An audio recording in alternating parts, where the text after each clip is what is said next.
बिस्मिल्लाहिर्रहमानिर्रहीम अल्हम्दुलिल्लाहि रब्बिल आलमीन अल्लाहुम्मा सल्लि अला सय्यिदिना व मौलाना मुहम्मदिन व अस्हाबि सय्यिदिना व मौलाना मुहम्मदिन व बारिक व सल्लिम अलैहि। मुअज़्ज़िज़ सामीन कराम, अस्सलामु अलैकुम व रहमतुल्लाहि व बरकातुहू। मुअज़्ज़िज़ सामीन कराम, आज हम एक मरतबा फिर सूरह फातिहा के एक बड़े ही खूबसूरत अमल के साथ आपकी खिदमत में हाजिर हुए हैं।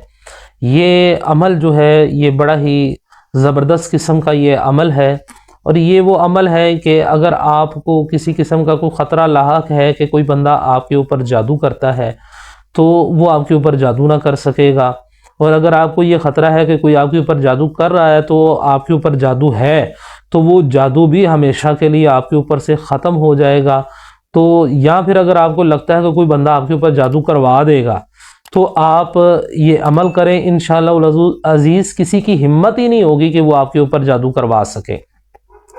तो फरमाया कि जिस किसी को ये ख़तरा हो कि कोई उसके ऊपर जादू कर देगा तो उसे चाहिए कि हर रोज़ नमाज फजर के बाद और नमाज मगरिब के बाद, दो वक्त इसको करना है, नमाज फजर के बाद और नमाज मगरिब के बाद 125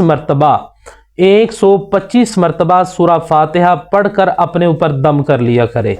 तो इंशाअल्लाह ताला चंद दिन ये अमल करेगा तो उसका ये खौफ भी दूर हो जाएगा, और अगर उसके ऊपर जादू है तो वो जादू भी ख़त्म हो जाएगा, और कोई बंदा उसके ऊपर जादू करवाने के मुतालिक सोच भी नहीं सकेगा।